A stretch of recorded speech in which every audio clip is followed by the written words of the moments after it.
What's up, agents? How y'all doing? Hope everybody's hanging in there, being as safe as you guys need to be. So today, I'm going to bring you a different sort of format for doing this build. This is a recap on our Ultimate Medic build. We're now rocking the Master Medic since we now have a Master difficulty, and we're going to have some fun. I'm going to be prototyping some gear right here. But basically, this is a revised version of an older build. So let's go ahead and get on into it. Do me a favor, if you guys learn anything new or find this entertaining, smashing that like button would be greatly appreciated. Hopefully by the end of this, I will have earned you guys subscriptions. Best thing you can do to help my channel is to share this video. And anything you would do different, or any comments, or anything you guys want to see in the future, leave a comment down below. Alright, so let's get into this Master Medic build. Alright, so first thing you'll note is we are running the Survivalist. So first of all, that will unlock the Mender Seeker Mine. So this will kind of run around and just heal things as we go. Talk more about that in a moment, but the only way to get access to this is to go with the Survivalist. It's also got specific mods for it. You get the Incendiary Grenade, 15% outgoing healing. That's the primary reason we're running it. 10% increased protection from elites. And you got the armor kits that now repair over 5 seconds instead of instantly, and do apply for every team member. So if you are out of heals for any reason and you need to heal yourself and at the same time the team, boom. Your group members get 10% bonus to status affected targets. If you're doing a cover move, you will get 5 ammo per second for whatever weapon you're holding while doing that. I always forget about that. And another big one, while in cover, gain 10% additional skill haste. Again, one that I'm generally not taking advantage of because I'm running around and doing my thing, but nice to note that's there. And of course, the special weapon, we're going to have the explosive crossbow. Alright, let's talk about our weapons now. So almost always, I will be using my SIG 5.56. The reason I'm using it is for Reformation, let's face it. So 60% skill repair for 15 seconds upon getting a headshot. If I get a better AR with Reformation that's a prototype, I'll probably swap this out. But since it does have the damage to targets out of cover, it's just fine. It's just fine. We will be running, of course, with the quick step for the sport mode plus 20% movement speed. This is just to get around the battlefield quicker. And I have been running the Doctor Home. And this is a cool little exotic where we mark targets, and then if anybody kills a marked target, everybody gets 10% of their armor back. This does not give bonus armor, but this is a nice, easy way to reward players who are shooting your marked targets by giving everybody in the team armor repair, regardless of where they're at. And what I'm about to do in a second here is we're going to prototype some gear. One of them is going to be the cooler. It's kind of a joke weapon, right? It literally does 0% damage. You see, I added 30% weapon damage onto it. 30% of 0 is still 0. 130% is 0. In fact, 300% of 0 is still 0. We got it maxed out. So we went with magazine size because, well, it's the only attribute that actually can buff this thing. And what this does is if we shoot our allies, we build stacks of them, and as long as they have one stack, they have 50% hazard protection. So in quite a bit of the end game stuff now, this is actually kind of cool, like the Incursion where your enemies on, or your teammates on fire. You can just sit there and spray them down. You're not going to be killing anything, so why not buff your team this way? So just a little fun. I'm not saying this is what you should do by any means. It's just something I'm doing to check it out. Cooler. This is the dumbest idea ever. Never do this. We're doing it. Boom.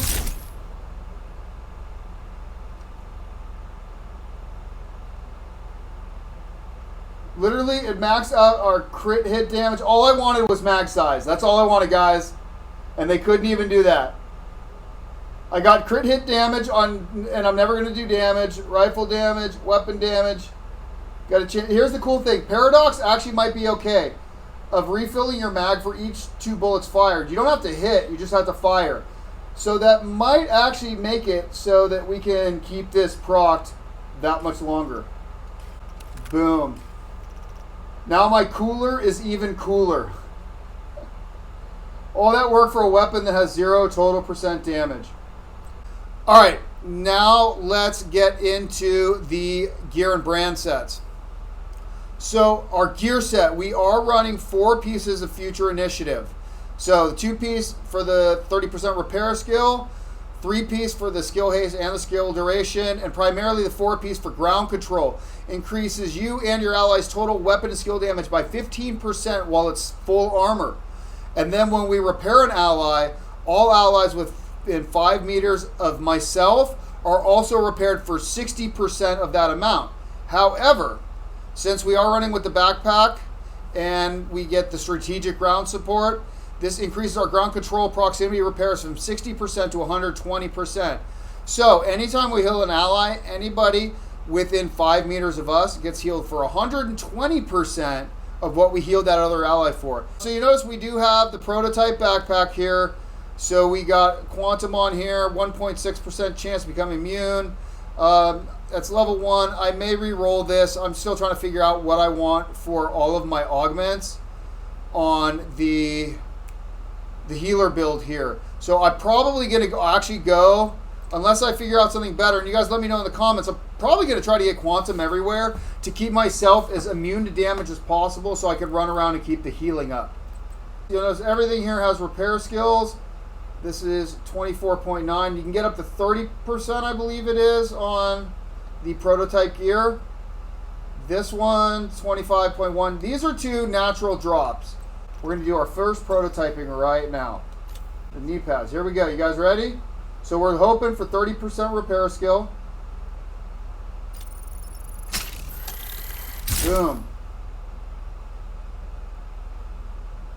30% repair skill and echo. While normally awesome, really doesn't do anything for this build. I'm going to leave that on there for now. But boom. Now check this out, guys. After that, let's talk about the next piece. So the next piece we're running to Chill Out.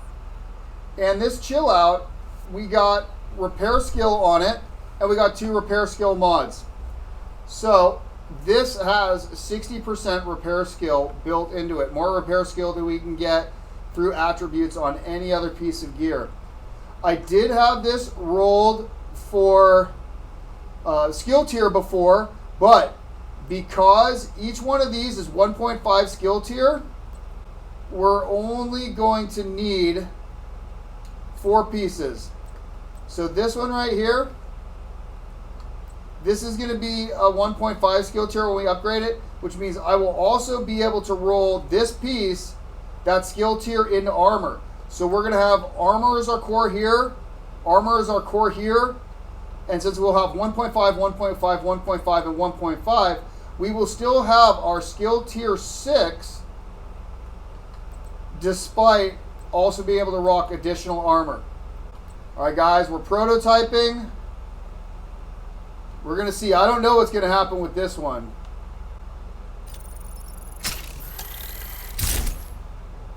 Our armor stayed the same. We got echo on there. That's funny. Does this mean we're going to have the 30%? Boom! Alright, so as much as I would have liked to have maxed out armor, we now have 70% repair skill on this one piece of gear right here. So that is awesome. All you got to do is farm a Chill Out with repair skill. Easy as that.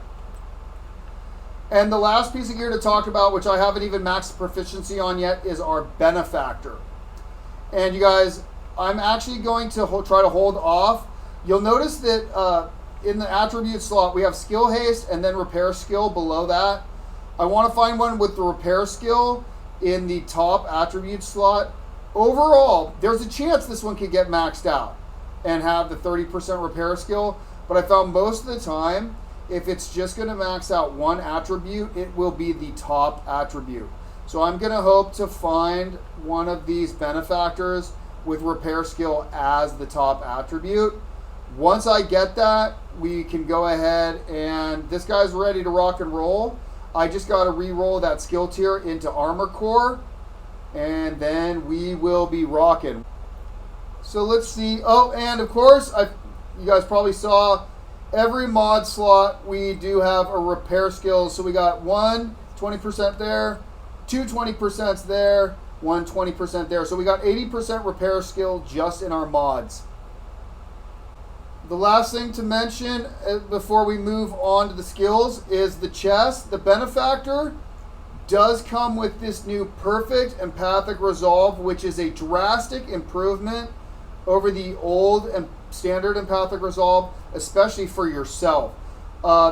Because we are at skill tier 6, it means our teammates are going to be doing that 20% bonus weapon and skill damage all the time, and we are going to be doing that 15% bonus ourselves, given we're not using any skills that actually do damage, but it will buff our weapon damage, provided we're not using the cooler. But if we're trying to get headshots for the Reformation, that'll help us do a little more damage there. So it's not all lost. All right, so last we just got to quickly talk about the different sorts of healing skills you can use. And I will note quickly, so of course, one of the easiest skills you could use is the Restorer Hive. All right, so you can heal for over 500,000 per charge, real easy with this build. When we end up maxing this out, it's probably, I would imagine it's going to be close to 530 to 540,000 per tick. 36 charges, this is one of the easiest ones. One thing I would recommend, if you are going to be running with the Hive, you would want to swap out, go with the BTSU gloves, and then use a Future Initiative. Where is it? I don't have a Future Initiative prototype, but you would go like this, something like that. You'd still see 474,000 here, but then you get the bonus of giving everybody in your team overcharge. So if you are going to run with the Hive, that is what I'd recommend. So now, also, you guys could run the Reinforcer. All right, so if you did decide to go with the Chem Launcher, super effective. You'd have 9 ammo. Your cooldown is about 22 seconds per. Each cloud lasts for 8.6 seconds. Initially heals for 1.7 million, a little over, and will heal 351,000. Well, let's just say 350 plus thousand per second for those 8+ seconds. All right, guys, I don't recommend using it all, but there are the repair traps. These have almost a 30-second cooldown, lays down 8 traps, and you pop them, and they repair 1.4 million. They do actually seem to repair for a few seconds if you stand on them. So it seems like the Chem Charger, there is a lingering heal effect. But, dude, these are so niche. Basically, anything else works better than these. So I don't know why you would use the repair traps, but just for comprehensiveness, there they are. And then, of course, my favorite and easiest to use, the Fixer Drone. And the point of this is, whoever your tank is, whoever's going to be doing the most damage, I just put the Fixer Drone on them. And then as long as they're out and they're taking damage, that means I'm going to be healing. And because of the strategic combat support on the backpack, that means anybody around me is going to be healed for 120% of the healing that the tank gets. That's not to mention if my Mender Mine, where's our Mender? Our Mender Mine's just going to be running around healing whatever it needs to heal. That will also be buffing us. Now, quick note on the Mender Mine. Let's talk about this guy. So it has an 18-second cooldown. When it goes off, it releases a cloud with a 4-meter radius. Everything in that will be healed for about 180,000+ per second, and that will last for 12 seconds. This is one of the easiest fire and forget heals to use in the game. Here's the problem with the Mender Seeker Mine. As soon as that cloud goes out, for the next 12 seconds, it cannot deploy another cloud anywhere else. So it cannot provide any additional healing other than where it put off that first cloud. So that, in certain cases, can be a liability. And why I say that is the cloud does not discriminate. Whatever teammate needs to get healed at whatever time when it's available to put up the next cloud, that's where it will go and heal. But this also includes skill proxies and things like that. So if you put a turret down someplace and it's getting damaged, the Mender Mine can go over there, heal that, and then all of a sudden the team needs healing. Maybe a grenade comes in, everybody needs healing. That Mender Mine comes back, but it cannot effectively heal us until the cloud on that turret actually disperses. So just something to note. My preferred method is to run with the Mender Mine and the Fixer Drone. Put the Fixer Drone on the tank. If somebody else needs some immediate healing, I can send the drone over to them real quick. Or, keep this in mind, I can just pop a med kit to help heal my other buddy if the Mender Mine and the Fixer Drone aren't available fast enough. So, we got so many methods of healing. The thing is just making sure that we stay in a position where we don't go down. If we're down, we can't do any healing, and all of our healing skills go down when we do. So, just food for thought there. All right, dudes, that's pretty much it. Yeah, now I'll just show some gameplay of this build before we even added in these new prototypes. Just some gameplay of, I think it's one of the master missions. I think it's like General Anderson or something like that. But yeah, just to show you kind of how I play the build. It is gameplay with the Doctor Home. I didn't use the cooler in this because, well, there wasn't a need, but you guys can check it out. So do me a favor, again, finishing up here. If you dig this, you learned anything new, you found this entertaining, smashing that like button would be greatly appreciated. Hopefully by now I've earned you guys subscriptions. Best thing you can do to help my channel is to share this video. And anything you think I got wrong, anything you would want me to try, or anything you would do different, leave a comment down below. And because we have Armor 3.0 coming out, my next video, most likely, guys, is going to be going through each of my different loadouts briefly and noting what sort of brand sets and how things are working. If nothing else, just to archive what Armor 2.0 ended as, and to be able to contrast that with how they change the armor sets and anything else they change moving forward in that regard. So that should be a fun video. It'll probably be pretty long, so if you're coming back to check that out, if I already have that video out when you're checking this out, probably grab some popcorn for that, but it'll be fun.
An agent needs assistance. Agent down.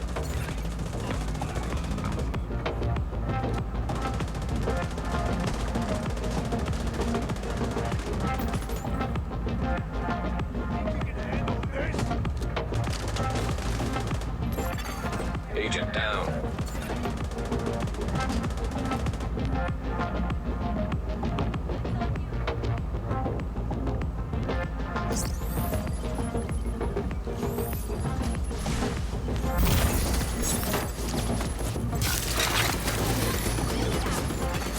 An agent needs assistance. Charge transfer initiated.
Agent killed.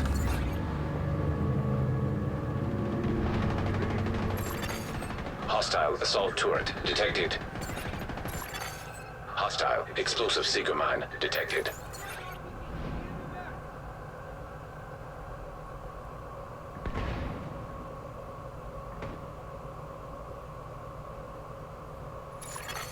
Agent down.